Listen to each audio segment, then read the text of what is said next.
ప్రభునందు ప్రియులైన మీకందరికీ యేసుక్రీస్తు ప్రభువారి నామములో శుభవందనాలు తెలియజేస్తూ ఉన్నాం. దైవజనులు బ్రదర్ భక్త సింగ్ గారి పరిచర్యలో నుండి దైవ మర్మములు. ఫిబ్రవరి 25. మరణం వరకు నమ్మకంగా ఉండుము, నేను నీకు జీవ కిరీటం ఇచ్చెదను. ప్రకటన గ్రంథం 2వ అధ్యాయం 10వ వచనం. మందిరమునకు ఉపయోగించిన ప్రతి పలక 10 అడుగుల పొడవుండెను. 10 అను సంఖ్య బైబిలులో పరీక్ష సమయమునకు గుర్తు. ఆత్మీయ సంపూర్ణతను, ఆత్మీయ బాధ్యతలను అనేక శ్రమల గుండా వెళ్ళిన తర్వాతనే పొందగలము. స్వంత జ్ఞానము చేత ఆత్మీయ సంపూర్ణతను పొందలేము.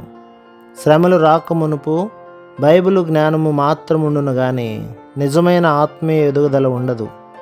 ఈ లోకములో మనము పొందు శ్రమలే ఆత్మీయ ఎదుగుదలకు మనకు తర్ఫీదునిచ్చును. ఈ శ్రమ కాలములో అంతము మట్టుకు నమ్మకంగా ఉండిన ఎడల ఆయన మనకు వాగ్దానము చేసిన జీవ కిరీటము పొందెదము. ప్రతి పలక క్రింద 2 దిమ్మలుండెను. నిర్గమకాండం 26వ అధ్యాయం 19వ వచనం. బైబిల్లో 2 అను సంఖ్య సహవాసము లేక ఐక్యతకు గుర్తు. ప్రతి పలకకు 2 దిమ్మలు లేనిచో నేరుగా నిలబడలేదు. మనము కూడా ఈ విశ్వాస జీవితమునందు సహవాసము లేనిచో ఆత్మీయముగా స్థిరముగా నుండలేము.